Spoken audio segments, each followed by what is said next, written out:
Welcome to BSR news ప్రేక్షకులకు నమస్కారం. ప్రస్తుతం మనం లైవ్లో ఉన్నాం.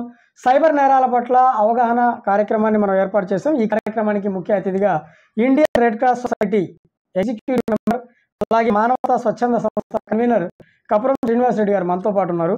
సార్ నమస్తే అండి. సార్ చెప్పండి, అసలు సైబర్ నేరాల గురించి మనం మాట్లాడుకుంటే ప్రస్తుతం సైబర్ నేరాలు ఎక్కువైపోయినాయి. మన తెలుగు రాష్ట్రాల మీద సైబర్ నేరాలు పంజా విసురుతూ ఉన్నారు. ఈ పంజాకి చదువున్న వాళ్ళే ఎక్కువ మంది గురైపోతున్నారు. ఇప్పుడు చదువుకోవాల్సినటువంటి వాళ్ళు అప్రమత్తంగా ఉంటున్నారు, ఎప్పుడు ఏమవుతుందో, ఏ ఫోన్ వస్తుందో ఏంటనేది. కానీ చదువుకొని ఉన్నతమైనటువంటి ఉద్యోగాలు చేస్తున్నటువంటి వాళ్ళు కూడా సైబర్ నేరాల పట్ల గురైపోతున్నారు, డబ్బు పోగొట్టుకుంటున్నారు. అంటే చాలా బాధాకరమైనటువంటి విషయం. మరి ఈ రోజు మన పేపర్లో చూసినా కూడా ప్రకాశం జిల్లాలో ఒక దాదాపు 3 లక్షల పైచిలుకు దోపిడీ జరిగినటువంటి మాట జరిగింది. అసలు ఏమంటారు, సైబర్ నేరాలు ఎలా ఎందుకు జరుగుతూ ఉన్నాయి, దీని పట్ల అవగాహన ప్రజలు ఎలా పెంచుకోవాలి, అవేర్నెస్ ఎలా? అందరికీ నమస్కారం అండి. ఈ చక్కటి కార్యక్రమాన్ని ఏర్పాటు చేసినటువంటి విఎస్ఆర్ న్యూస్ తెలుగు ఛానల్ వారికి హృదయపూర్వక నమస్కారాలు తెలియజేస్తున్నాను. అదేవిధంగా ఈరోజు ప్రపంచ సామాజిక న్యాయ దినోత్సవం, ప్రపంచ సోషల్ జస్టిస్ డే. ఈరోజు సందర్భంగా అందరికీ సమన్యాయం జరగాలి, చిన్నవారికి, పెద్దవారికి, ధనికులకు, పేదవారికి, అందరికి కూడా సొసైటీలో అందరికీ చక్కటి న్యాయం జరగాలనేటువంటిది ఈరోజు ప్రధాన ఉద్దేశం. ప్రపంచవ్యాప్తంగా ఈరోజు ఆ దినాన్ని జరుపుకుంటున్నారు, సోషల్ జస్టిస్ డే. ఈ సందర్భంగా ఒకప్పుడు ఒక ఊరు ఉందంటే ఊర్లో ఒకరికి కూడా బ్యాంక్ అకౌంట్ ఉండేది కాదు. ఈరోజు స్మార్ట్ ఫోన్ వచ్చిన తర్వాత ప్రతి ఒక్కరికి ఫోన్పే అంటే ఏంటో తెలుసు, గూగుల్ పే అంటే ఏంటో తెలుసు, ఇంకా రకరకాలైనటువంటి యాప్లన్నీ కూడా డైరెక్ట్ ఆన్లైన్ ట్రాన్సాక్షన్. అంటే చదువు ఉన్నా చదువు లేకపోయినా ఆన్లైన్ ట్రాన్సాక్షన్ అనేటువంటిది, మనీ ట్రాన్సాక్షన్ తగ్గించి ఆన్లైన్ ట్రాన్సాక్షన్ ఎప్పుడైతే మొదలు పెట్టారో, దీనికి ఒకప్పుడు దొంగతనాలు అంటే ఏం లేవు. మాన్యువల్గా ట్రాన్సాక్షన్ చేసుకునేటప్పుడు ఆ పర్సనే వచ్చేవాడు, బ్యాంక్ వచ్చేసి ఒక స్లిప్ తీసుకొని డైరెక్ట్గా మేనేజర్ దగ్గరికి వెళ్ళి ముఖం చూపించి, ఒకసారి తలంచుకున్నా కూడా క్యాషియర్ ముఖం పైకి తయ్యా అంటారు. ఆ సిగ్నేచర్ కూడా, సంతకం కరెక్ట్గా ఉందా లేదా, ఏ తేడా ఉన్నట్టుంది, మళ్ళీ ఒకసారి సంతకం పెట్టించుకొని స్క్రూట్నీ చేసి కానీ డబ్బులు ఇవ్వరు. ఇప్పుడు ఆ పరిస్థితి లేదు. ఎక్కడో పొలాల్లో కూర్చోనో లేకుంటే ఇంకో చోట కూర్చోనో డైరెక్ట్గా ఆన్లైన్ ట్రాన్సాక్షన్ లక్షలు జరుగుతూ ఉందంటే దీనికి సాంకేతికంగా పెను మార్పులు వచ్చినాయి. దేశము, ప్రపంచం బాగా అభివృద్ధి పదంలో నడుస్తుంది, ప్రపంచంలో మన దేశం కూడా. కానీ ఎంత అభివృద్ధి పదంలో ఉన్నామో, ఎంత టెక్నాలజీ మనం యూటిలైజ్ చేసుకుంటున్నామో, అంతే విధంగా ఆ టెక్నాలజీకి తగ్గినట్టుగా సైబర్ నేరాలు కూడా ఎక్కువవుతూ ఉన్నాయి. అంటే మన చేతుల్లో పాస్బుక్ ఉంటుంది, మన చేతుల్లో ఏటీఎం కార్డు ఉంటుంది, మన చేతుల్లో మనకు మొబైల్ ఉంటుంది. ఈ మూడింటిని కాకుండా ఎట్లా డబ్బులు లాగేసుకుంటున్నారో, మరి అది బ్యాంకు వారి తప్పిదమా, కస్టమర్ తప్పిదమా? కస్టమర్ వచ్చేసి బ్యాంకు మీద నమ్మకంతో, ఏ బ్యాంక్ అయినప్పటికీ కూడా ఆ బ్యాంకులో ఆ బ్యాంకుకు ఉన్నటువంటి పాపులారిటీ లేకుంటే ఆ బ్యాంకే అని ఏది లేకుండా అదే బ్యాంక్ అనుకోండి, ఆ ఊర్లో కానీ ఆ మండలంలో కానీ ఆ బ్రాంచ్లో ఆ బ్యాంకులోనే అకౌంట్ ఓపెన్ చేస్తాడు. మెయిన్ బ్యాంకు మీద నమ్మకంతో ఇంట్లో డబ్బులు పెట్టుకుంటే చోరీకి గురవుతుందేమో అనేటువంటి అభద్రతాభావానికి గురై ఏమన్నా డబ్బులు పోగొట్టుకుంటామే అనేటువంటి ఉద్దేశంతో బ్యాంకులో సురక్షితమైనగా ఉంటాయి, మనం ఎప్పుడైనా తీసుకోవచ్చు అనేటువంటి భావనతోటి విద్యా అధికులే కాదు, విద్య లేనటువంటి వారే కాదు, అందరూ కూడా డబ్బు ఉన్నటువంటి ప్రతి ఒక్కరూ బ్యాంక్ అంటే అంత నమ్మకం బ్యాంకు మీద. బ్యాంకులు ఎప్పుడు జాతీయకరణ చేశారో బ్యాంకులను, ఆనాటి నుండి ఈనాటి వరకు బ్యాంకులు అంటే మహోన్నతమైనటువంటి నమ్మకం, ఒక ఉన్నతమైనటువంటి నమ్మకంలో బ్రతుకుతారు. మన ఇంట్లో పెట్టుకుంటే పిల్లలు వాళ్ళు వీళ్ళు తీసేస్తారనే ఉద్దేశంతో బ్యాంకులో భర్తకు తెలియకుండా భార్య కూడా సపరేట్ అకౌంట్ ఓపెన్ చేసి దాచుకున్న సందర్భాలు ఉన్నాయి సంసారం కోసం. ఒక వాళ్ళ భర్త ఖర్చు చేసి పాడు చేస్తాడు, తెలుసుంటే తీసుకుంటాడనే ఉద్దేశం ఉంటే మన గవర్నమెంట్ కూడా ప్రతి ఒక్క మహిళకు కూడా అకౌంట్ ఉండాలి అనేటువంటిది సెంట్రల్ గవర్నమెంట్ నామ్స్ ప్రకారం ప్రతి ఒక్క మహిళకు ఒక ఇంటికి 2-3 అకౌంట్లు ఉన్నాయి ఇప్పుడు. వెరసి పిల్లలు చదువుకుంటే పిల్లల పేరు మీద కూడా అకౌంట్లు. ఒక ఇంట్లో కుటుంబ సభ్యుల్లో 6 మంది ఉంటే 6 మందికి అకౌంట్లు ఉంటాయి. ఈ 6 మంది కూడా ఇప్పుడు వచ్చిన పరిస్థితి ఏంటంటే ట్రాన్సాక్షన్ అనేది ఆన్లైన్ ట్రాన్సాక్షన్ అనేది ఇదైపోయింది. ఎక్కడ డబ్బులు ఇచ్చి లావాదేవీలు జరుపుకునే రోజులు పోయినాయి. టీ తాగాలన్నా 10 రూపాయలు టీ తాగినామా ఫోన్పే కొట్టామా అది మన అకౌంట్లో డెబిట్ అయిపోతూ ఉంటుంది. అలాంటి సందర్భంలో ఇంత పెద్ద మనం టెక్నాలజీ ఉపయోగించుకుంటుంటే ఒక బ్యాంకును నమ్మిన తర్వాత ఆ బ్యాంకులో మనం డబ్బులు ఎస్బీఐ అకౌంట్లో వేసుకున్న తర్వాత మనకు తెలియకుండా ఆ డబ్బులు వేరే వాళ్ళు లాగేసుకొని వెళ్ళిపోతున్నారంటే ఇప్పుడున్నటువంటి టెక్నాలజీ, ఇప్పుడున్నటువంటి వ్యవస్థలు, పటిష్టమైనటువంటి రక్షణ వ్యవస్థలు కూడా వాళ్ళ ముందు దిగదుడుపంటే దేశం ఎటు నుండి ఎటు పోతుందో ఒక్కసారి ఆలోచన చేయమని మేధావులను కోరుతా ఉన్నాను నేను. ఎందుకంటే రక్షణ వ్యవస్థలో పెను మార్పులు వచ్చినాయి. దేశం అగ్రగామిగా ఉంది. ప్రపంచంలోనే భారతదేశం అంటే తలెత్తుకొని గర్వంగా చూసేటువంటి రోజుల్లో ఈ రోజుల్లో ఒకప్పుడు వరల్డ్ మ్యాప్లో భారతదేశం ఎక్కడుందా అని మనం ఒకప్పుడు చదువుకునే రోజుల్లో కానీ మొన్నటి వరకు కూడా అంతా ఒక స్టిక్, ఒక బెత్తం లాంటిది, ఒక పుల్ల లాంటిది పెట్టుకొని భారతదేశం మన ప్రపంచ పటంలో ఏ మూలన దాగి ఉందా అని చూసుకొని వెతుక్కొని అక్కడ పెట్టి ఆ పాయింట్లో పెట్టి చూపించేవాళ్ళం. ఈరోజు ఆ పరిస్థితి లేదు. అగ్ర రాజ్యాల సరసన ఉన్నాం మనం.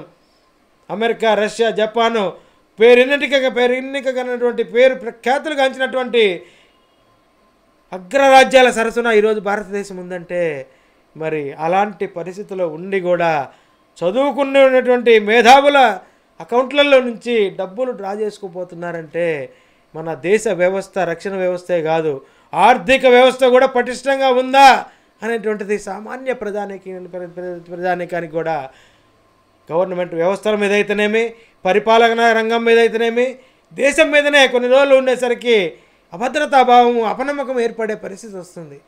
అది ఓన్లీ టౌన్లలోనే ఇప్పుడు జరుగుతుంది అనుకున్నాం. పల్లెటూరులో కూడా ఆన్లైన్ ట్రాన్సాక్షన్ జరుగుతుంది కాబట్టి ఇది వదంతి కాదు, ఇది యాదృచ్ఛికంగా జరిగినటువంటి సంఘటనలే చెప్పుకుంటూ పోతే ఒక రోజంతా కూడా సరిపోదు. ఎక్కడెక్కడ ఏమేమి జరిగింది, సైబర్ క్రైమ్స్ ఎట్లా జరుగుతున్నాయి, ఏం సంగతి అనేది మరి మానవుడైనటువంటి వాడు 84 లక్షల జీవరాశుల్లో అతి ఉత్తమోత్తమైనటువంటి జన్మ. ఉత్తమోత్తమైనటువంటి ఆ మానవుడు ఈరోజు అన్నీ కనిపెట్టి ప్రతి ఒక్కటి కనిపెట్టగలిగి చంద్రమండలం మీద భూములు కొనాలనేటువంటిది కూడా అక్కడ హోటల్లో నెలకొల్పాలనేటువంటిది కూడా దృఢ సంకల్పంతో ఉన్న మనిషి ఈరోజు సూర్యమండలం మీదకి వెళ్తే భస్మం అయిపోతాం, మాడి మసైపోతాం అని తెలిసినప్పటికీ కూడా సూర్యమండలం మీదకి ఏ విధంగా వెళ్ళాలి, మన గోల్ అదే నెక్స్ట్ అనేటువంటిది అంత సాంకేతిక పరిజ్ఞానాన్ని అందిపుచ్చుకునేటువంటి మన భారతదేశ ప్రజలందరూ కూడా మరి ఏమైపోతున్నట్టు, ఆర్థిక వ్యవస్థలో ఎందుకింత విశ్వాసం చన్నగిలింది, ఒకరి అకౌంట్లో ఇంకొక అకౌంట్లో లాగేసుకొని పోతున్నారు. మన సిస్టమ్ మన దగ్గరే ఉంది, మన కార్డు మన దగ్గరే ఉంది, మన మొబైల్ మన దగ్గరే ఉంది, ఎట్లా వెళ్తున్నాయి? దీనికి బాధ్యులు ఎవరు బాధ్యత వహించాలి దీనికి? ఒకరోజు ఒక సందర్భము ఒకటంటే సరేలే ఎక్కడో జరిగింది అనుకోవచ్చు. ఎక్కడో ఢిల్లీలో, ఎక్కడో ముంబైలో కూర్చొని మన అకౌంట్ డబ్బులు లాగేసుకుంటున్నారంటే దేశ రక్షణ వ్యవస్థ కంటే ఈ ఆర్థిక వ్యవస్థ ఈ లోటును దానికంటే ఇంకా పెను ప్రమాదంగా మారుద్ది. ఎందుకంటే భారతదేశంలో ఆంతరంగిక రక్షణ వ్యవస్థ అంటే ఒక చోటా నాయకుడి దగ్గర నుంచి సెంట్రల్ లెవెల్లో ప్రధానమంత్రి, కేంద్ర మంత్రులు, వివిఐపీస్ దాకా ఈరోజు పర్సనల్గా పిఆర్ఓస్, గన్మెన్ కావాలని అడుగుతూ ఉన్నారు. రక్షణ కావాలి.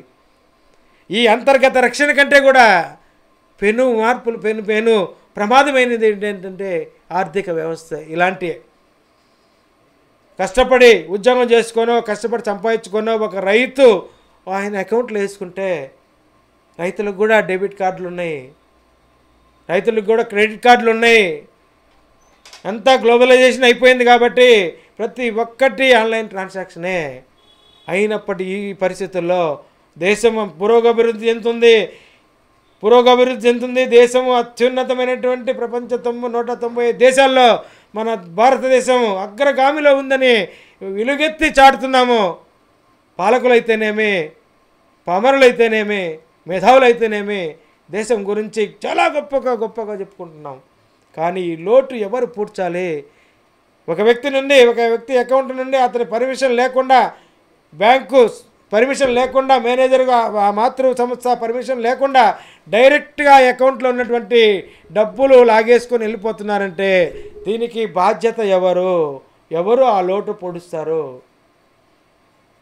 ఎందుకని భారతదేశంలో ఈ అగత్యం ఏర్పడింది అని, దీనికి మూలాలు ఎక్కడున్నాయి అనేటువంటిది కూడా ఒక్కసారి పెద్దలు, పాలకులు, మేధావులు అందరూ కూడా ఆలోచన చేయాలి. ఒకప్పుడు బ్యాంకులు కూడా నమ్మని పరిస్థితుల్లో, ఫస్ట్ బ్యాంకులు వచ్చినప్పుడు కూడా బ్యాంకులు నమ్మేవారు కాదు పల్లెటూరు వాళ్ళు. ఒక ధాన్యం ఏ విధంగా అయితే ఒక గరిసె అంటారు, లోపల ఇంట్లో పెద్ద గుంట దవ్వి దాన్ని లోపల ప్లాస్టింగ్ లాగా చేసుకొని ఆ దాంట్లో ధాన్యం స్టోర్ చేసుకున్నటువంటి వారు, దాంట్లో నిల్వ ఉంచుకుంటారు ధాన్యం. దాన్ని గ్రామీణ పరిభాషలో గరిసె అంటారు. ఆ గరిసెలో ఒక కుండ పెట్టి ఆ కుండలో ఈ డబ్బులు దాచుకునేటువంటి పరిస్థితి. ఆ దశ నుండి బ్యాంకులు జాతీయం చేయబడిన తర్వాత బ్యాంకుల మీద కొంచెం నమ్మకం పెరిగి ఈరోజు బ్యాంకులో మన సొమ్మును, డబ్బును, మన బంగారాన్ని, వజ్రాలను, వైడూర్యాలని, మనకున్నటువంటి సంపదను, స్థిరాస్తి కాకుండా అన్నీ కూడా లాకర్లో దాచుకునేటువంటి పరిస్థితికి వచ్చాము. ఇలాంటి పరిస్థితుల్లో గవర్నమెంట్ కూడా ఏం చెబుతుంది, ఇక రాబోయే కాలంలో నోట్లు చూడము, క్యాష్లెస్ భారతదేశంగా, అంటే డబ్బు ట్రాన్సాక్షన్ తగ్గించి ఆన్లైన్ ట్రాన్సాక్షనే ఎక్కువగా జరుపుకోవాలి. పాశ్చాత్య దేశాలకు మనం కూడా తగ్గకుండా అగ్రరాజ్యాల సరసన ఉన్నాం కాబట్టి మనం కూడా అంతా ఆన్లైన్ ట్రాన్సాక్షనే, క్యాష్లెస్ ట్రాన్సాక్షన్ చేయాలి. మనీతో కూడినటువంటి లావాదేవీలు ఇంకా ఆపేసేయాలి అనేటువంటిది ఒక మనీ అంటే ఇచ్చినా ఇవ్వలేదని చెప్పొచ్చు, లేకుంటే ఇంకొక రకంగా చెప్పొచ్చు. అదే ఒకరికి 1 లక్ష రూపాయలు కొట్టాలనుకోండి, ఇవ్వాలనుకోండి, అదే మనీ ఇచ్చి చేతిలో ఇచ్చిన తర్వాత దానికి సాక్ష్యం ఏముండదు, తీసుకునేవారు వారు, ఇచ్చేవారు మనం ఉంటాం కాబట్టి ఒకవేళ తీసుకొని కూడా తీసుకోలేదనొచ్చు రేపు. ఇది అట్లా కాదు. వన్స్ ఒకసారి ఆన్లైన్ ట్రాన్సాక్షన్లో ఫోన్పే కానీ, గూగుల్ పే కానీ, బ్యాంకు నుండి ట్రాన్స్ఫర్ చేయటం కానీ ఇలా చేసినప్పుడు పక్కా ఆధారం ఉంటుంది. ఒక పక్క సంతోషము, ఒక పక్క తీవ్రమైనటువంటి రోదన, బాధ. దీనికి సంతోషపడతాం మనం ఆన్లైన్ ట్రాన్సాక్షన్కి. ఏది అనుకున్న ప్రదేశానికి మనం వాళ్ళకు ఇన్ టైంలో మనీ వేసాము, వాళ్ళకి చేరినాయంటే సంతోషపడతాము. అదేవిధంగా ఇటువైపు ఈ యాంగిల్లోకి వచ్చి చూస్తే అదే అకౌంట్లో 3-4 లక్షల రూపాయలు ఒక కూలీనాలు చేసుకొని బీద బడగైన వెలుగు వర్గాలు, సన్నకారు రైతులు సంవత్సర అంతంలో పైరు వచ్చినప్పుడు ఆ పంటను అమ్మేసి డబ్బులు తీసుకొని పోయి ఇంట్లో పెట్టుకోలేడు కదా, సాయంత్రానికి ఇంట్లో పెట్టుకుంటే దొంగల భయం అని చెప్పి పోయి బ్యాంకులో డిపాజిట్ చేసి మనకు అవసరమైనప్పుడు మనం ఇచ్చేసేయచ్చు. అప్పులోళ్ళకి ఏమంతైతే ఇవ్వాలనో అప్పులోళ్ళందరినీ పిలిచి ఇచ్చేసిన తర్వాత మనకు మిగిలినట్టు తర్వాత చూసుకోవచ్చు అనేది. ఆ డబ్బు మనది కాదు, మన దగ్గర ఉంది, దాన్ని మనం భరాయించలేము, ఆ ఒత్తిడి మనం తట్టుకోలేము, దానికి రక్షణ మనం కల్పించలేము అనేటువంటి ఉద్దేశంతో బ్యాంకులో దాచుకున్నటువంటి సొమ్మును ఈరోజు బ్యాంకులో ఎస్కేప్ అయిపోతున్నాయంటే ఎక్కడో చెన్నైలో, ముంబైలో, ఢిల్లీలో కూర్చొని, ఇతర దేశంలో కూడా కూర్చొని దాన్ని మానిటర్ చేసుకొని ఆన్లైన్లో ట్రాన్స్ఫర్ చేసేసుకుంటున్నారంటే ఈ బాధ వర్ణనాతీతం. ఎవరికి చెప్పుకోవాలి? ఇది ఎవరిలో కలుగుతుంది? ఫస్ట్ చదువు రానటువంటి వాళ్ళకి కాదు, చదువు వచ్చి సంస్కారవంతమైనటువంటి మనుషులుగా తిరుగుతూ, సమాజంలో మెలకువ కలిగినటువంటి వ్యక్తులుగా తిరుగుతూ, సరస్వతి పుత్రుడం అనేటువంటి 3వ నేత్రం ఉన్నటువంటి మనలాంటి చదువుకున్నటువంటి వారికే ఈ చుక్క ఎదురవుతుంది. ఇలాంటి సందర్భాలు ఎదురైతే ఇంకా చదువు లేని మొరటి వాళ్ళ పరిస్థితి, గ్రామీణ ప్రాంతంలో ఉండేవాడి పరిస్థితి ఆ అరణ్య రోదనే కదా, ఎవరికి చెప్పుకుంటాడు? ముందైతే మనీ కావాలి కదా అవసరానికి, తర్వాత బ్యాంకర్స్ దగ్గరనో లేకపోతే ఇంకొకటో కేసు పెడితేనో తర్వాత వచ్చినప్పుడు వస్తాయో రావనే తర్వాత పరిస్థితి. ఇప్పుడు ప్రజెంట్ ఒక హాస్పిటల్ ఖర్చులకో లేకుంటే ఒక ఆడగూతురు ఒక అమ్మాయికి పెళ్లి చేయాలనేటువంటి దాచుకున్న సొమ్మును రకరకాలైనటువంటి అత్యవసర పరిస్థితుల్లో మనకు ఉపయోగపడతాయనేటువంటి దాచుకున్న సొమ్మును సైబర్ క్రైమ్ ద్వారా లాగేసుకొని ఎవరో ఎక్కడో కూర్చొని మానిటర్ చేసుకొని అది దేశానికి గొడ్డలు పెట్టుగా మారింది. అది రక్షణ వ్యవస్థ కంటే కూడా పెను ప్రమాదమైనటువంటి ముప్పులో మనం బ్రతుకుతూ ఉన్నాం. చాలా అభద్రతా భావానికి గురయ్యి లోనయ్యి మానసికంగా వేదన రోదన అనుభవిస్తున్నాం.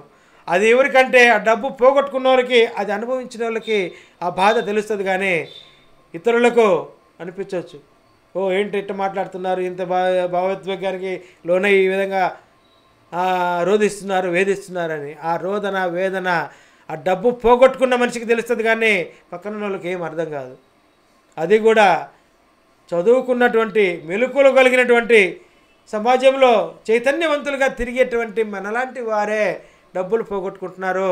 దాంట్లో నేను కూడా ఒక బాధితున్నే. ఒకానొక సందర్భంలో హైదరాబాద్ నుండి వస్తున్నాను, చేతుల్లో లగేజ్ కవర్లు 4 ఉన్నాయి. హైదరాబాదు బస్ స్టేషన్లోనే ఎంజీబీఎస్లో బస్ స్టేషన్లోనే ఆ కవర్లు లగేజ్ కవర్లు ఒక చోట పెట్టి నాకు సరిపడా ఒక 1000 రూపాయలు 1500 డ్రా చేసుకున్నాను.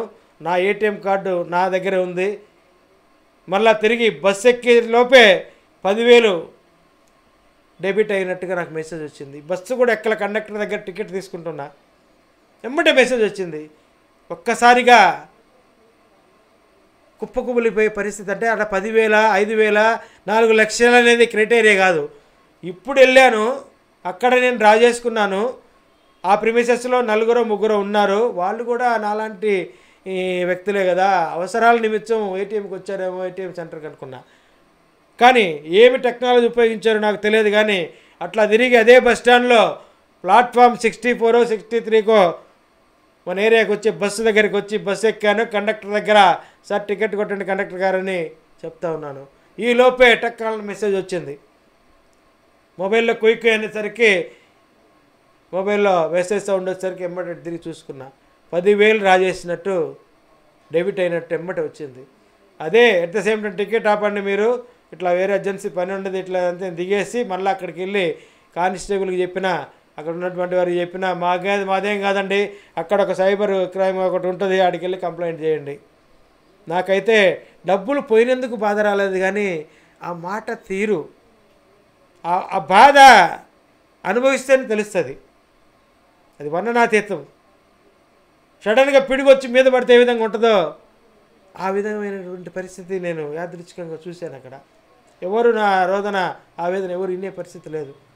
సరే, ఇంక నేను ఈ రావు దీనికి ఏం చేయాలి, ఆన్లైన్లో కంప్లైంట్ చేయాలా, ఏం చేయాలనేటువంటి సందర్భంలో నాకు తలుక్కున ఒక ఐడియా మెరిసింది. నా లాజిక్ ఒకటి చిన్నది మనసులో ఆలోచన తట్టింది.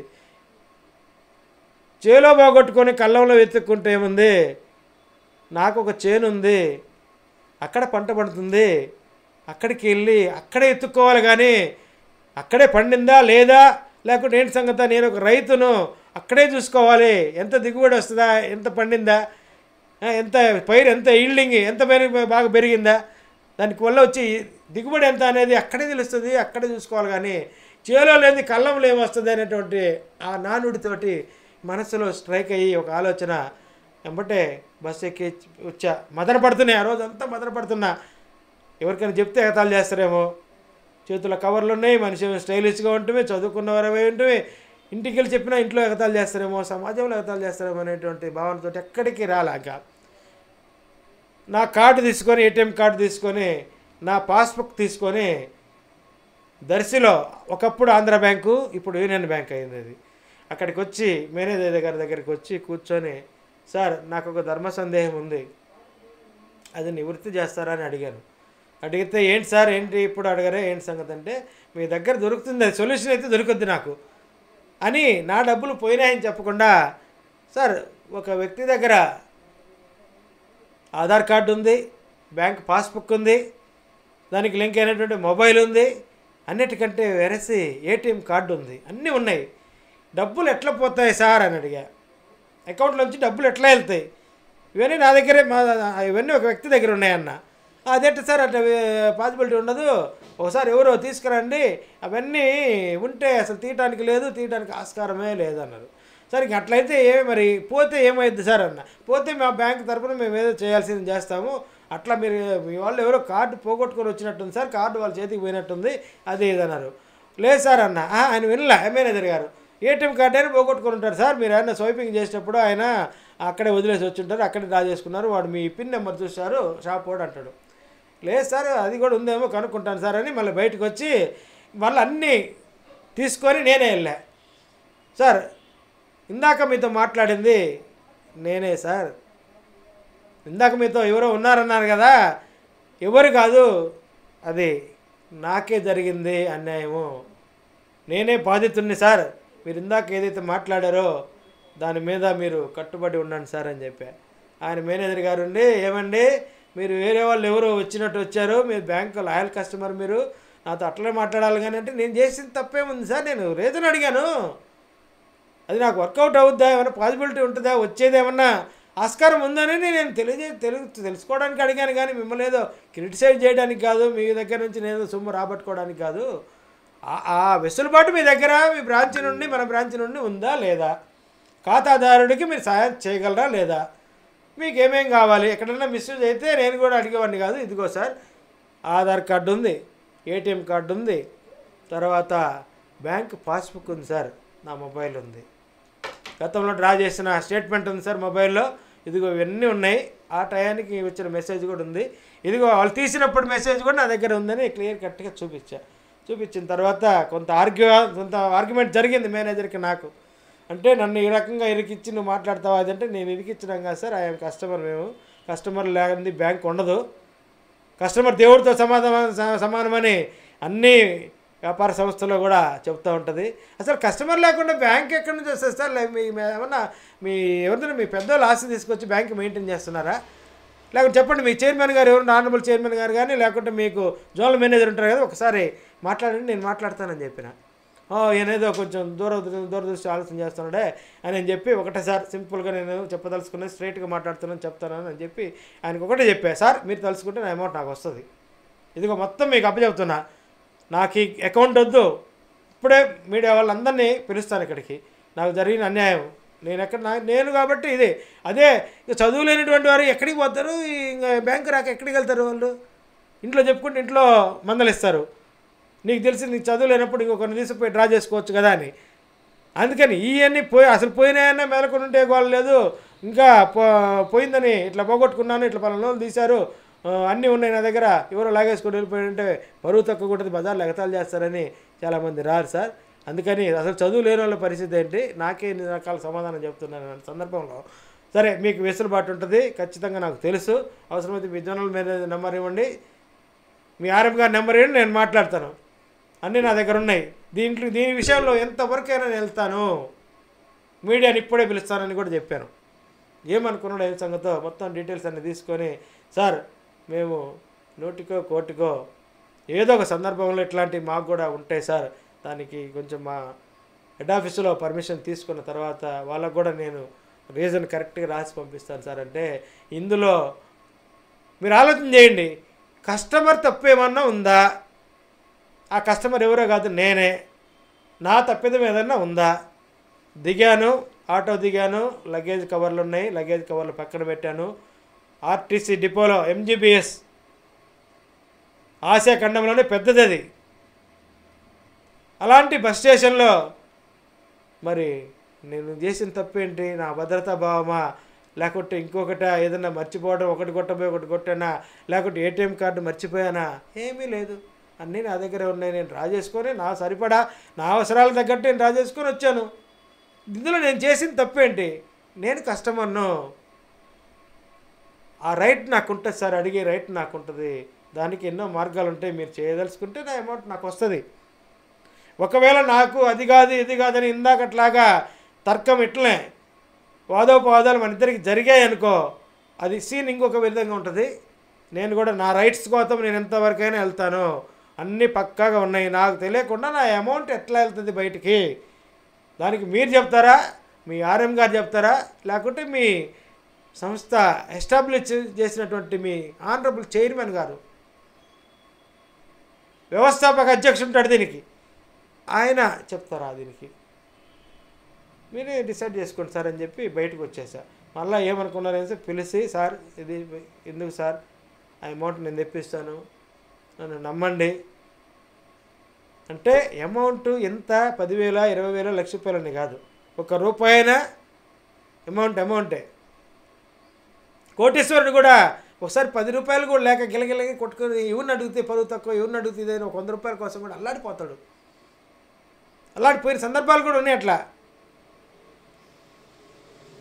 అంటే డబ్బు ఆవశ్యకత, డబ్బు అవసరము ఆ విధంగా ఉంటుంది. డబ్బు ఒకటి, ఫైనాన్షియర్ ఒకడు, డాక్టర్ ఒకరు, ఎక్కడున్నా వెతుక్కుంటూ పోతారు.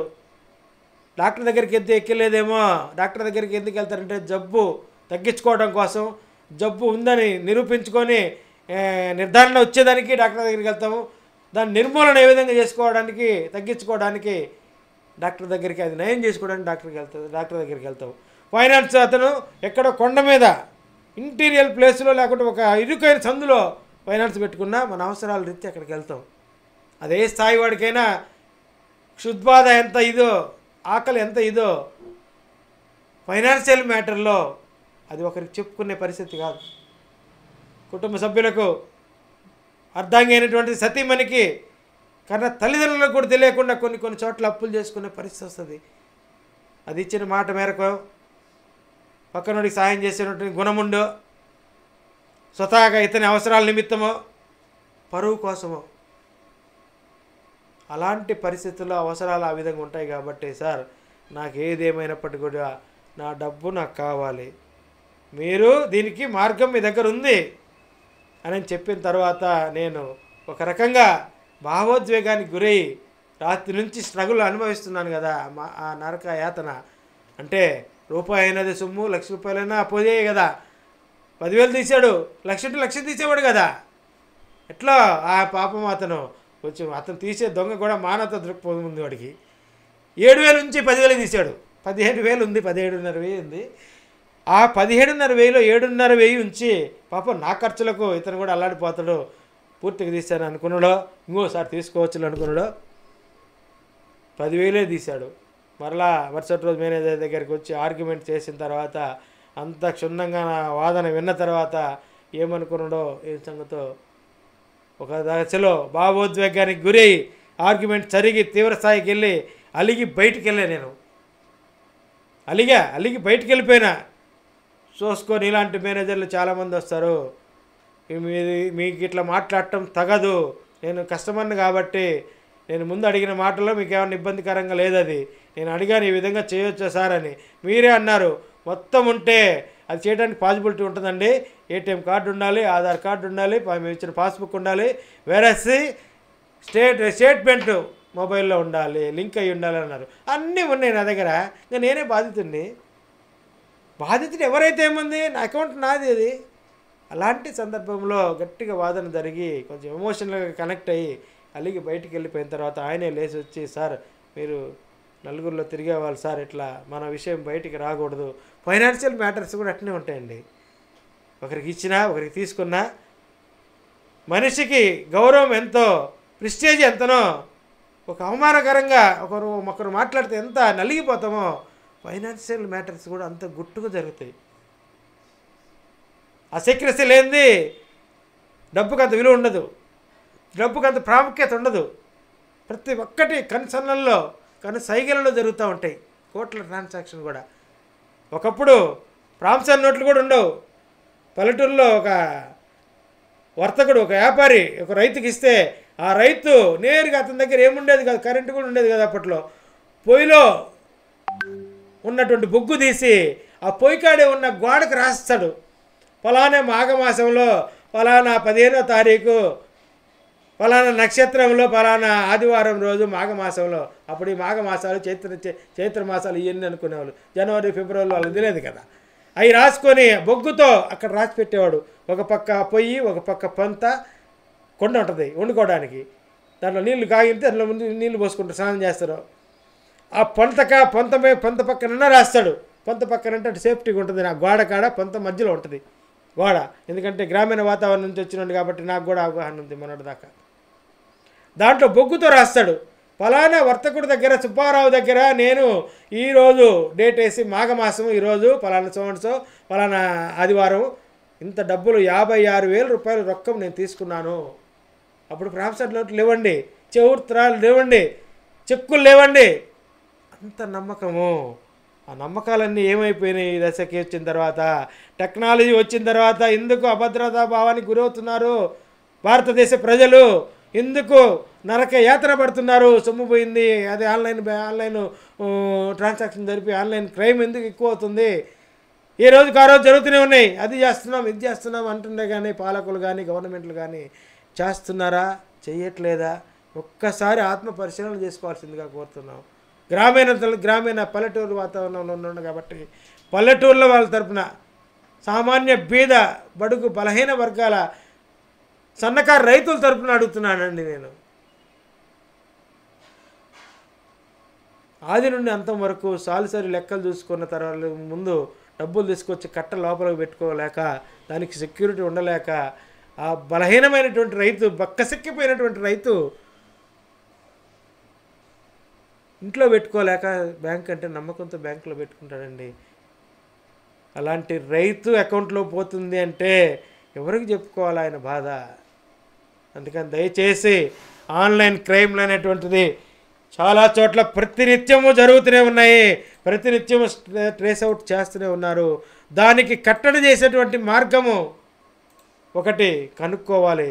సూర్యమండలం మీదకైనా వెళ్ళాలని ప్రయత్నం చేస్తున్నాడే కానీ దీన్ని కట్టడి చేయాలనేటువంటిది, పూర్తిగా నిర్మూలించడానికి సమూలమైనటువంటి మార్పులు చేర్పులు రావాలనేటువంటిది నా వాదన.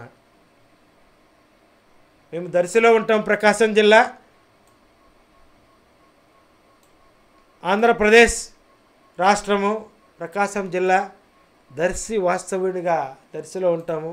ఈరోజు లైవ్లో మాట్లాడుతున్నాము. ఎందరో ప్రముఖులు ఎందరో చూస్తున్నారు దీన్ని, లైవ్ని. ఒక్కసారి ఆ బాధ ఏంటో అనుభవించిన వాళ్ళకి తెలుస్తుంది. ఒకసారి ఆలకించమని వేడుకుంటున్నాను నేను. వన్ ఆఫ్ ద బాధితుని నేను కూడా దాంట్లో. అది రూపాయ, ₹10 అని కాదు. కష్టపడి కూలికి పోతే 300 వస్తాయి, 400 వస్తాయి. ఏం చేసుకొని అతను అప్పు తీరుస్తాడు? ఒక సన్నకారు రైతు అప్పులన్నిటికి తీసుకొచ్చి ఇవ్వడానికి బ్యాంకులో వేసుకుంటే బ్యాంకులో రాబరీలాగా కొల్లగొట్టుకుని పోతుంటే సీక్రెట్గా, అది నగ్న సత్యం, అందరికీ తెలుసు. ఇది ఆన్లైన్ క్రైమ్ పెరిగిపోతుందని. దీనికి పాలకులైతేనేమి, మేధావులైతేనేమి దేశ రక్షణ కంటే కూడా పెను ప్రమాదమైనటువంటిది ఇలాంటి ఆర్థిక వ్యవస్థలో ఉన్నటువంటి ఇలాంటి అభద్రతా భావానికి గురైనటువంటి ఇలాంటి సంఘటనలు. వెపన్ ఓపెన్ చేసి ట్రిగ్గర్ నొక్కుతేనే బుల్లెట్ వెళ్తుంది శత్రువు మీదకి. కానీ ఇది వెపన్ ఓపెన్ చేస్తాడా? వెపన్ ఉందా? లేకపోతే నిద్రపోతున్నామా మనము? ఒక్కసారి అనలైజ్ చేసేయండి మీరు. ఒకసారి ప్రముఖులు, విద్యావంతులు, పండితులు, ముఖ్యంగా పాలకులు ఆలోచన చేయండి. ఎటు నుండి ఎటు వెళ్తున్నాము మనము? అది మన అభద్రతా భావమా? స్వయంకృత అపరాధమా? కస్టమర్ బ్యాంకుకి వెళ్ళకూడదా? ఇది ఎవరి తప్పిదము? ఎవరు దీన్ని రికవరీ చేయాలి? ఆ డబ్బులు ఆ సామాన్య రైతుది. బక్క చిక్కిపోయినటువంటి ఆ రైతును ఎవరు ఆదుకుంటారు అనే దాంట్లో భాగంగా ఈరోజు ప్రపంచ సామాజిక న్యాయ దినోత్సవం కాబట్టి ఇంత సుదీర్ఘంగా మాట్లాడటం జరిగింది. ఈ మధ్య కాలంలో 2 రోజుల్లోనే ప్రకాశం జిల్లా ముళ్ళమూరు మండలం మారెల్ల జిల్లా పరిషత్ హై స్కూల్లో ఒక ఫిజికల్ డైరెక్టర్ పోలూరి వెంకట సుజాత పీఈటీగా పనిచేస్తుంటారు ఆమె మారెల్ల జిల్లా పరిషత్ హై స్కూల్లో. అదే ఊరిలో కెనరా బ్యాంక్ ఉందండి. మారెల్లలోనే కెనరా బ్యాంక్ ఉంది ముల్లమూరు మండలంలో. ఆ బ్యాంకులో ఈమెకు అకౌంట్ ఉంది. ఈమె జిల్లా పరిషత్ హై స్కూల్లో పనిచేస్తుంటుంది పీడీగా. మొన్న మంగళవారం వరుసగా 3 దఫాలుగా మొబైల్లో మెసేజ్ వస్తూ ఉంది. పిల్లలకి ఫిజికల్ ఎడ్యుకేషన్ కాబట్టి వస్తూనే ఫస్ట్ ప్రేయర్ కంటే ముందే అటెన్షన్లో ఉంచి అందరూ యాక్టివ్గా ఉన్నారా లేరా, క్లాసులోకి వెళ్ళగలరా, ఎవరన్నా నీరసంగా ఉన్నారా, వాళ్ళకి ఏమన్నా నిమ్మకాయ నీళ్ళు మంచినీళ్ళు ఇవ్వాలన్నా, ఎందుకంటే మార్నింగే రాత్రి తిన్నది కొంచెం సక్రమంగా శరీరానికి సరిపడక అదొకటి, కొంచెం కడుపులో తిక్కగా ఉన్నట్టు, అంటే ఇదేది ఉలగరింత అంటారు పచ్చి తెలుగు భాషలో, అదొక రకమైనటువంటి ఉదయాన్నే వచ్చేటువంటి సూర్యరశ్మి కొంచెం కళ్ళు తిరిగినట్టుంటాయి. అలాంటి ఏమన్నా వీళ్ళు బాధపడుతున్నారా, అనీజీగా ఉన్నారా అని ఒక్కసారి ప్రేయర్లో అటెన్షన్ అంటే అటెన్షన్లో నిలబడినప్పుడు పీఈటీ అందరి ముఖాలు చూస్తారు. ఎవరైతే ఈరోజు వీక్గా ఉన్నారనేది ఒకరినిద్దరిని పక్కకు పెట్టి, బాబు నువ్వు కూర్చోమ్మా, నువ్వు నీరసంగా ఉన్నావు, ఇది మళ్ళీ వాళ్ళకి నిమ్మరసమో నీరో ఇంకోటో మజ్జిగ ఏదో ఒకటి తాపి అంతా స్టడీ చేసి క్లాస్ రూమ్లో పంపించాల్సినటువంటి బాధ్యత పీఈటీ గారిది. అలాంటి గురుతరమైనటువంటి బాధ్యతలో ఆమె ఉన్నప్పుడు వెంబటే మెసేజ్ వస్తుంటుంది 10 గంటలకో 10:30కో. కుయ్యి అని 2-3 సార్లు మోగుతాయి. 3 సార్లు అదేదో మెసేజ్ అనుకున్నారు. సుజాత గారు పాపం పీడి గారు తీసి మొబైల్ తీసి ఓపెన్ చేసి చూసుకునేసరికి ఆమెకు గుండె ఆగిపోయినటువంటిది. ఒక్కసారిగా గుండె అలా ఆగి మళ్ళా కొట్టుకునేటువంటి పరిస్థితి వచ్చింది. అంటే రూపాయి, ₹1 కాదు, ఏకంగా 3,82,000 ఒక పర్సన్ ఎవరో ఎక్కడో ఉండి మానిటర్ చేసి ఆమె అకౌంట్లో నుండి యథేచ్ఛగా డ్రా చేసుకుని ట్రాన్స్ఫర్ చేసుకుంటున్నాడు. అంటే అది భూతమా, ఆ పర్సనా, కంప్యూటరా? మనము ఈరోజు మంచి గర్వపడి గుండెలకు హత్తుకొని గుండెలకు బాదుకొని ప్రపంచవ్యాప్తంగా భారతదేశం ఎంతో టెక్నాలజీ సంతరించుకున్నటువంటిది సాంకేతిక లోపమా? సాంకేతికతతో చాలా ఎదిగామని చెబుతున్నాం. ఏం ఎదిగాం మనము? ఆ బాధితురాలి బాధ ఎవరికి చెప్పుకుంటుంది? ఒక్కసారి గుండె అయిపోయినట్టుగా మళ్ళీ తెప్పరెళ్ళుకొని ఆమె నిబ్బరం తీసుకొచ్చుకొని నిబ్బరాన్ని కలిగి చూసుకొని ఒకసారి ఇదేంటికి 3,82,000 పైసలకు డ్రా చేసుకున్నాడు అతను. వెళ్ళిపోయిన అమౌంట్ ఏమి దాంట్లో లేవు. తర్వాత చూసుకొని ఒక్కసారి ఉలిక్కిపడి వాళ్ళని గ్యాదర్ చేసిన పరిస్థితికి వచ్చి స్టేషన్కి వచ్చి కంప్లైంట్ చేయాలన్నప్పుడు ఎస్ఐ గారు లేరు, ఇదైనటువంటిది జరిగిందంట. ఆ బాధితురాలు బాధ ఎవరికి చెప్పుకోవాలి? ఎట్ ద సేమ్ టైం మళ్ళా బ్యాంకుకి వెళ్ళి బ్యాంకుకి మేనేజర్ గారితో మాట్లాడినప్పుడు, మా సహకారం పూర్తిగా ఉంటుంది. ఎందుకు ఇంతసేపు బ్యాంక్ గురించి చెప్పానంటే ఆమె 3,82,000 బాధ్యత ఆ మాతృ సంస్థ ఏదైతే ఆమెకు అకౌంట్ ఉంటుందో ఆ బ్రాంచి ఆ మాతృ సంస్థదే బాధ్యత అంటాను నేను. పోలీసులది కాదు. ఎవరైతే లాగేసుకొని వెళ్ళిపోయారో అతని అవసరాల నిత్యమో అవసరాల రీత్యానో లేకుంటే అతనికి వెనక పలుకుబడి ఉండో టెక్నాలజీ ఉపయోగించో దొడ్డిదారినో దొరదారినో ఏదో ఒక దారిన రైట్ ట్రయల్గా ఛాలెంజ్ చేస్తూ ఇతను ఈమె అకౌంట్ నుంచి డ్రా చేసుకుని వెళ్ళిపోయాడు. కానీ దీనికి బాధ్యత ఎవరంటే మాతృ సంస్థ మారెల్ల కెనరా బ్యాంకుదే బాధ్యత. ఆ బాధ్యతను నిర్వహించే నిర్వహణ అధికారి బ్రాంచ్ మేనేజర్ గారిదే. చదువుకున్న వ్యక్తురాలు కాబట్టి, చదువుకున్నాము కాబట్టి, ఎంప్లాయీ కాబట్టి ఈరోజు పోలీస్ స్టేషన్కి వెళ్ళినా, అక్కడ కాకపోతే ఒంగోలు వెళ్ళినా, ఆన్లైన్ క్రైమ్ ఏదో సైబర్ నేరాల ఒక వింగ్ ఉంది, దాని దగ్గరికి వెళ్తారు. అదే సన్నకారు రైతు అయితే, బక్క చిక్కిపోయిన రైతు అయితే గుండె ఆగిపోయి అన్నీ పల్స్ కూడా కోల్పోయే పరిస్థితి కదా. ఎవరు వింటారు అతని రోదన? ఇంట్లో పోతే ఇంట్లో ఈగల మాత, బయట పోతే బ్రహ్మాండమైనటువంటి అరణ్య రోదన. ఎవరికి చెప్పుకుంటారు డబ్బు పోయిందని? ఎప్పుడైతే డబ్బు పోయింది పలానా బ్యాంకులో లేకుంటే ఈ విధంగా జరిగిందంటే అప్పులో వచ్చి ఇళ్ళ మీద పడతారు. ఇంకా అతని పరిస్థితి ఏంటి? ఆత్మహత్య శరణ్యమని తెలియకుండా ప్రయత్నం చేసే పరిస్థితి వస్తుంది. దీనికి అంతటికి ఎవరు కారణము? మనము గర్వంగా చెప్పుకున్నటువంటి టెక్నాలజీనా? పరిపాలించేటువంటి పాలకుల? ఎక్కడిది ఇది? ఎక్కడి నుండి జరుగుతూ ఉంది ఇది? ఆ స్థాయిలో జరుగుతూ ఉంది అంటే ఇది కొందరికైనా, అందరికీ తెలియకపోయినా కొందరికైనా తెలిసి ఈ విధంగా జరుగుతున్నది అనేటువంటిది ప్రజానీకమైనటువంటి బలమైనటువంటి విశ్వాసం. దీని వెనక ఎవరో ఉన్నారు, బలీయమైనటువంటి వ్యవస్థ నడుస్తుంది వెనకాల. ఎవరి సపోర్ట్ లేకపోతే అంత పెద్ద టెక్నాలజీ హబ్బులాగా మన భారతదేశం ఉంటే దాంట్లోనే అతను ఛేదించి ఈ టెక్నాలజీ మొత్తాన్ని ఛేదించి దీనికంటే మెరుగైనటువంటి మార్గాన్ని ఎంచుకొని ఉత్తమోత్తమైనటువంటి ఇంకా సాంకేతిక నైపుణ్యాన్ని అందిపుచ్చుకొని అతను డ్రా చేసుకొని పోతున్నాడు అంటే యథేచ్ఛగా మన కళ్ళ ముందు అమౌంట్ ట్రాన్స్ఫర్ అయిపోతుందంటే మనం ఎక్కడ ఉన్నట్టు? మన పాలకులు ఎక్కడ ఉన్నట్టు? మన దేశం ఎటు నుండి ఎటుపోతూ ఉంది? భారతదేశం అంటే మనకు మిగిలంగా అన్ని విధాలుగా పంటలు కానీ ఇంకోటి కానీ ప్రకృతి సహజ సంపద కానీ ఎక్కువ ఉంది. బ్రిటిష్ వాళ్ళు తీసుకుపోవాల్సిన కాడికి మొత్తం కొల్లగొట్టుకుపోయినప్పటికీ కూడా ఇప్పటికి కూడా బంగారు గనులు అయితేనేమి, సహజ సంపద అయితేనేమి, ప్రకృతిలో ఉన్నటువంటి ప్రతి ఒక్కటి కూడా అన్ని దేశాల కంటే కూడా మన దేశంలో సహజ సంపద ఎక్కువ ఉంది.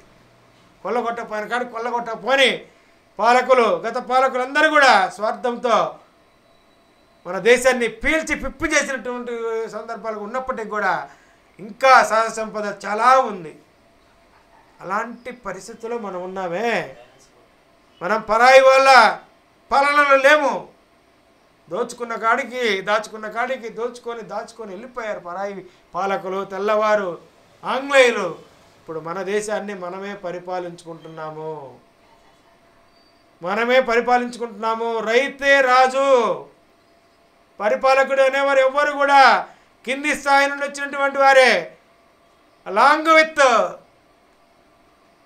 గౌరవ ప్రధానమంత్రి కూడా నరేంద్ర మోడీ గారు కూడా ఒకప్పుడు టీ షాప్లో టీ అందించుకొని బ్రతికినటువంటి బ్రతికే ఆయనది.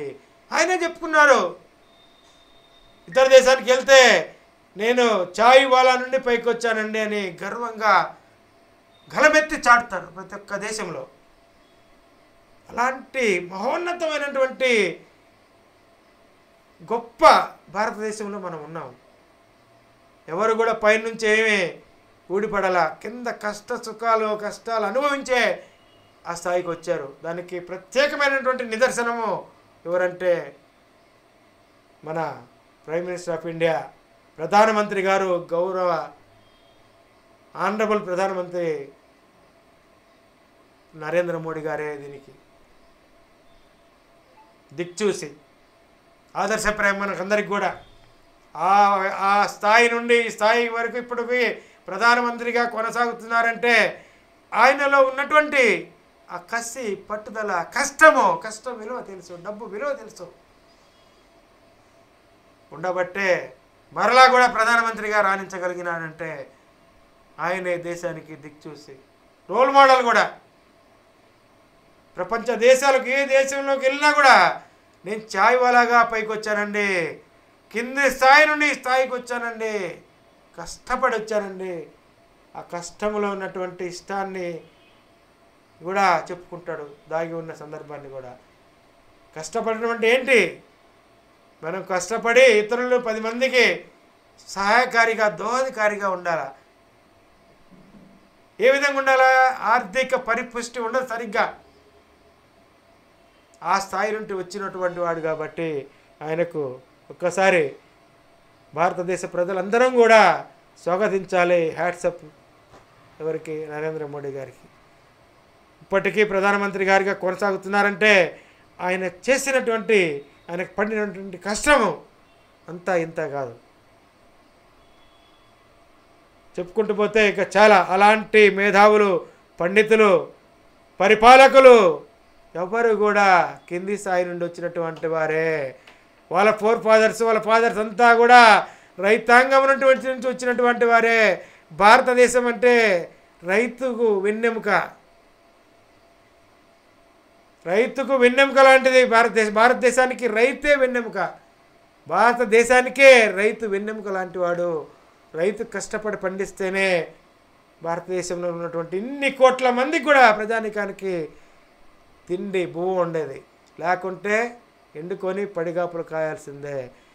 మనకు సరిపడా మిగిలింది ఇంకా ఇతర దేశాలకు, ఇతర చోట్లకు ఇంకా కూడా మనకు పండినటువంటి ధాన్యాన్ని కూడా మనం సరఫరా చేస్తున్నామంటే భారతదేశాన్ని. అందుకనే ఈరోజు ప్రపంచ దేశాలన్నీ కూడా కొనియాడుతున్నాయి. అనేక రంగాల్లో మనం ముందున్నాం.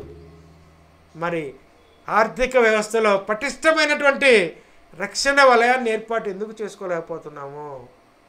అది మరి ఒకసారి చెప్తున్నాను, పాలకుల తప్పిదమా, బ్యాంకుల తప్పిదమా, రక్షణ రంగంలో ఉన్నటువంటి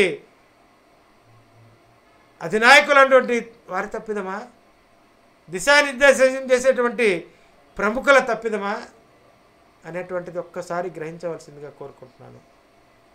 దీనికి ఎవరు తిరిగి ఆ డబ్బు ఎవరు ఇప్పించాలి ఇప్పుడు ఆమెకి? అలాంటి సందర్భంలో ఆమె మాకు కాల్ చేసి ఫోన్ చేసి, సార్ నా పరిస్థితి ఇట్లా ఉంది, ఏం చేయమంటారు? వెరసి 4 లక్షల దాకా, 3,82,000, 1-2 రూపాయలు కాదు. ఎన్ని రోజులు ఆమె కష్టపడి పనిచేసి పీడీగా శాలరీ తీసుకుంటే ఆ డబ్బు వస్తుంది. అందుకని దయచేసి ఈ ఆమె బాధను, ఆమె రోదనను అర్థం చేసుకొని ఆమె మా సోదరిమణిలాగా ఆమెకు మేము వెన్నెముకగా ఉండి వెన్నుదట్టి వెనక ప్రోత్సహించి, నీ డబ్బులు ఎక్కడికి పోవమ్మా, ఇబ్బంది ఏం లేదు అని మన సైబర్ క్రైము మన సిఐ గారు ఒంగోలు సూర్యనారాయణ గారితో కూడా సిఐ గారితో మాట్లాడి ఆమెకు ఒక పక్కగా దొరుకుతాయి నా అమౌంట్, ఎక్కడికి పోవు అనేటువంటి నిబ్బరాన్ని కలిగించి సార్తో కూడా మాట్లాడాను ఇందాక, సిఐ గారితో కూడా. సార్ ఏంటి సార్ పరిస్థితి అంటే, ఇట్లా ముళ్ళమూరులోనే కంప్లైంట్ ఇవ్వచ్చు సార్, డైరెక్ట్గా ఇక్కడికి ఏం రావాల్సిన పని లేదు అంటే, ఈ వెళ్ళినప్పుడు ముళ్ళమూరులో ఎస్ఐ గారు లేకపోవటం స్టేషన్లో, సరే మళ్ళా ఆమె డబ్బు పోయినది అనేటువంటి దాంతో కొంచెం బాగా ఎమోషనల్గా కనెక్ట్ అయ్యి భావోద్వేగానికి గురై మళ్ళా తిరిగి రావటము వెనక్కి, ఆమె బాధ వర్ణనాతీతము. ఇప్పుడు ఆమె మేడం గారు కూడా ఒంగోలులో సైబర్ క్రైమ్ ఇన్ఛార్జి, ఆ వింగ్ చూసేటువంటి ఇన్ఛార్జి మన సిఐ గారు కూడా ఆల్రెడీ ఇంతకుముందు సార్తో మాట్లాడి చెప్పడం జరిగింది. ఇట్లా మేడం గారు వస్తారు సార్, ఇట్లా 4 లక్షలు దరిదాపు పోగొట్టుకుందామే, దయచేసి మంచి సొల్యూషన్ ఇచ్చి ఆమె బాధ అర్థం చేసుకొని ఆమె డబ్బులు ఆమెకి ఇచ్చే ఏర్పాటు చేయాల్సిందిగా మీకు సవినయంగా మనవి చేస్తున్నాను సార్ అంటే, సాదరంగా ఆహ్వానించి మా కాల్ రిసీవ్ చేసుకొని మాట్లాడటం జరిగింది. అదేవిధంగా ఇప్పుడు సార్ దగ్గర బహుశా ఉండొచ్చు, ఒకసారి సార్తో కూడా లైవ్లో తీసుకొని ఒకసారి మాట్లాడదామని అనుకుంటున్నాను. ఏం జరుగుతుంది అక్కడ అనేటువంటిది మీకు, ఎందుకంటే యాదృచ్ఛికంగా ఉండాలి, మన లైవ్ ప్రోగ్రాం కాబట్టి ఒక్కసారి సార్ని కూడా కాంటాక్ట్లోకి తీసుకోవడానికి ట్రై చేస్తానని తెలియజేస్తున్నాను. ఎందుకంటే సైబర్ క్రైమ్ అనేది ఊహించని రీతిలో పిడుగుపడినట్టుగా ఉంటుంది. అప్పటికప్పుడే మన అమౌంట్ ఉన్నట్టు ఉంటుంది. దయచేసి ప్రతి ఒక్కరికి ఎవరికి జరిగినా కూడా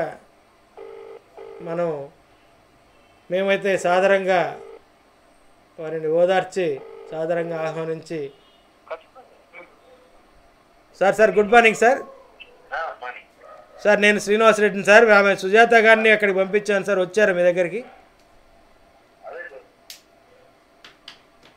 సార్ రాలేదా సార్? సార్ మీ దగ్గరికి వస్తాను, మీ నెంబర్ కూడా ఇస్తాను సార్. అది కొంచెం దగ్గరుండి కొంచెం చేసి పెట్టండి సార్, సాయం చేసి పెట్టండి సార్ కొంచెం. ఆమె ఏంటంటే ఇక్కడే ముళ్ళమూరులోనే కంప్లైంట్ ఇస్తే బాగుంటుందని నిన్న ఎస్బీ మన హెడ్ కానిస్టేబుల్ గారు కూడా చెప్పారంట. ఓకే సార్, ఎందుకంటే కంప్లైంట్ లేకపోతే ఎఫ్ఐఆర్ లేకపోతే మేనేజర్ గారు కూడా మీకు డబ్బులు రావమ్మా, ముందు అట్నుండి ఆ కాపీ తీసుకొని రమ్మని చెప్పారంట సార్. అది కైండ్లీ రిక్వెస్ట్ సార్, కొంచెం దగ్గర పర్సూ చేయండి sir, kindly please. Okay, thank you so much sir. మన ఐటీ కోర్ సిఐ గారు ఒంగోలు సూర్యనారాయణ గారు కూడా చాలా చక్కగా రెస్పాండ్ అయ్యారు. ఇంకా మార్గ మధ్యంలో మేడం గారు పీడీ గారు ఉన్నారు, బాధితురాలు కాబట్టి ఆమెను కొంచెం ఓదార్చడానికి పక్క నుండి కొంచెం ధైర్యం చెప్పడం కోసం ఇంకా ఇద్దరు కూడా ఆమెతో పాటు కలిసి వెళ్ళారు ఒంగోలుకి. ఇంకా సార్ దగ్గరికి వెళ్ళలేదంట. సార్ దగ్గరికి వెళ్తే 100% న్యాయం చేస్తాను సార్, ఇబ్బంది ఏం లేదు, ఆమె డబ్బులు ఎక్కడికి పోవనేటువంటిది కూడా సారు పక్కాగా అష్యూరెన్స్ ఇచ్చారు. సార్ సూర్యనారాయణ గారు సిఐ గారు once again hearty congratulations sir. ఇట్లాంటి కేసు మీరు కూడా ఛాలెంజ్గా తీసుకొని ఛాలెంజ్గా ఇది చేస్తే మీరు పేరు ప్రఖ్యాతులు కూడా జిల్లా నలుమూలల మారుమూల ప్రాంతాల్లో కూడా మిమ్మల్ని అందరినీ కొనియాడతారు సార్. ఇలాంటి పోలీస్ ఆఫీసర్ కూడా సమాజానికి చాలా అవసరము. Thank you so much sir, thank you so much. ఎందుకంటే మనం ఇప్పుడు దాకా సిఐ గారిని కూడా లైవ్లో తీసుకోవడం జరిగింది. ఎందుకంటే అధికారులందరూ కూడా మనకు కనెక్ట్ అవుతారు బాగానే.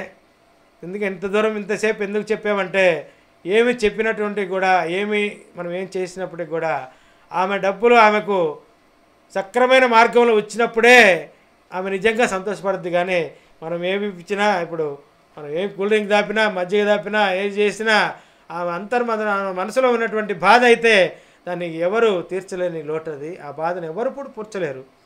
ఆమె డబ్బులు మరలా ఆమెకు వచ్చినప్పుడే లైట్ వేస్తేనే బలి వెలుగుద్ది. కానీ మనం ఎన్ని మాటలు చెప్పినా ఆ పవర్ లేనిది, లైట్ స్విచ్ అయ్యింది, బలి వెలగదు. సంగీతానికి చింతకాయలు రాలవు. అందుకని ఫైనాన్సర్ ఎక్కడున్నా ఈ మూలలో ఉన్నా కూడా ఆ ఫైనాన్స్ దగ్గరికి పోయి అతను పెట్టిన కండిషన్లన్నీ సకలము ఏమున్నాయో మొత్తం తాకట్టు పెడితే కానీ అతను డబ్బులు ఇవ్వడు. అంటే ఆర్థిక వ్యవస్థ అనేటువంటిది అంత పటిష్టమైంది. అన్నకు తమ్ముడిచ్చినా ఆస్తి రాపించుకుంటాడండి ఈ రోజుల్లో. మరి ఆమె ఒక్కసారి ఉద్యోగం చేసుకున్న మహిళ 4 లక్షలు 3,80,000 90,000 పోగొట్టుకుందంటే ఎవరు ఆమె బాధను తీరుస్తారు? ఆ పిల్లలకి ఏం సమాధానం చెప్తుంది? ముందు ఆమె భర్తకి ఏం సమాధానం చెబుతుంది? అత్తమామలకి ఏం సమాధానం చెప్తుంది? రకరకాలైనటువంటి ప్రశ్నలు అడుగుతూ ఉంటారు. సొమ్ము పోయిన బాధలు ఏముంటే క్వశ్చన్లు మీడియా వాళ్ళు అడుగుతారు, దగ్గర వాళ్ళు అడుగుతారు, శ్రేయోభిలాషులు అడుగుతారు, ఫ్రెండ్స్ అడుగుతారు. ఏం చెప్పుకుంటుంది?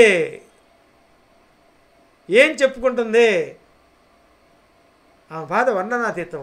అందుకని దయచేసి అమ్మ సుజాత గారు, మీకు ఎప్పుడు మీ వెన్నంటే ఉంటాము.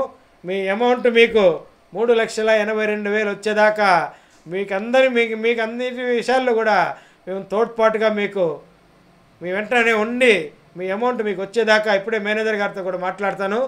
ఈ అవకాశాన్ని, ఈ చక్కటి వేదికని ప్రపంచానికి మొత్తానికి ఈ లైవ్ పరిచయం చేసినటువంటి, అంటే ప్రపంచానికంటే నేను ఎందుకు అంటున్నానంటే 190 దేశాల్లో ప్రతి దేశంలో భారతీయులు ఉన్నారు. ఆ భారతీయులు మన దర్శనంలో కావచ్చు, ప్రతి చిన్న దేశంలో కూడా ఉన్నారు. ఈ దేశంలో ఉన్నారు, ఆ దేశంలో లేరని లేదు. అందుకని ఈ ఛానల్ తరపున మన బంధువులైతేనేమి, ఆప్తులైతేనేమి, స్నేహితులైతేనేమి, ఎవరైనా మన ప్రాంతం వారైతేనేమి ప్రతి ఒక్కరూ చూస్తారు. ప్రతి ఒక్కరికి ఇది అవసరము. ఆర్థిక వ్యవస్థ అంటే పటిష్టమైనటువంటి వ్యవస్థ. ఆరోగ్యపరంగా కానీ, అవసరాల నిమిత్తం కానీ, పిల్లలకు పెళ్ళిళ్ళు కానీ ప్రతి ఒక్కటి డబ్బు మీదనే. డబ్బు లేకపోతే, ఆ రూపాయి లేకపోతే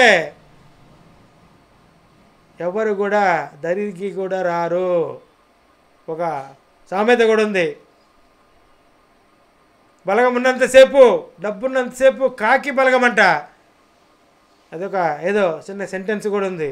ఆ డబ్బు పోయిన తర్వాత ఎవరు రారు వెంట. ఆ లక్ష్మి ఉంటే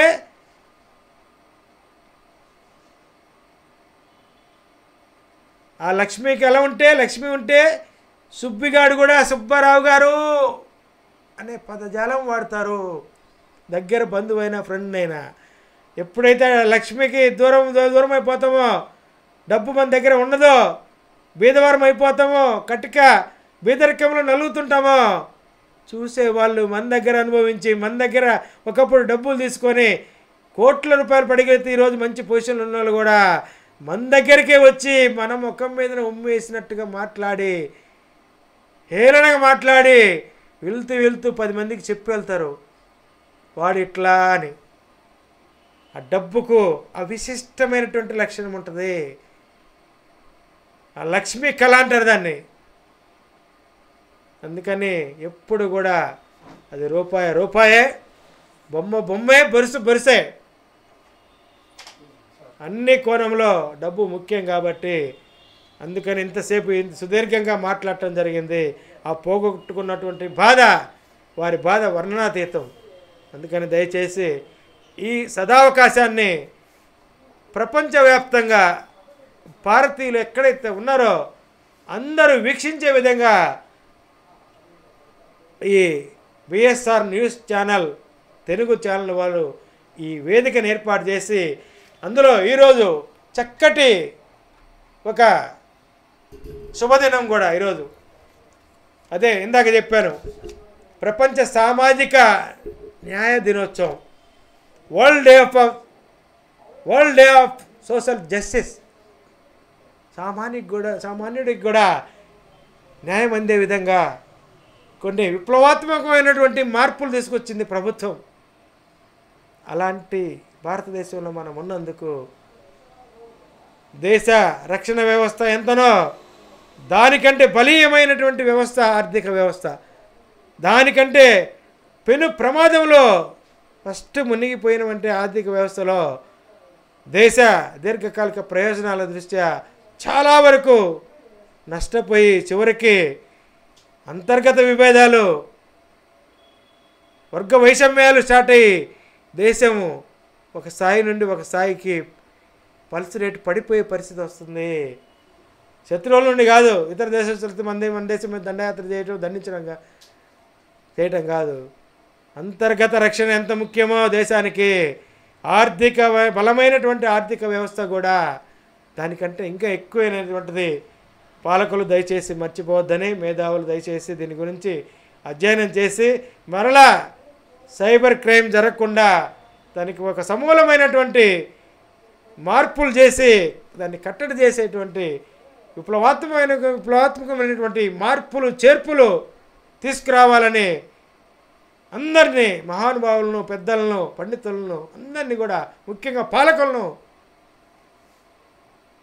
ప్రార్థిస్తూ ఈ అవకాశాన్ని మన వేదికగా ఏర్పాటు చేసినటువంటి ప్రపంచానికే దీనికి ఆవశ్యకతను తెలియజెప్పి ఈ వేదికను ఈ రకంగా ఏర్పాటు చేసినటువంటి ఈరోజు సోషల్ జస్టిస్ డే తరపున దర్శనాపురి వాసులందరికీ కూడా ముఖ్యంగా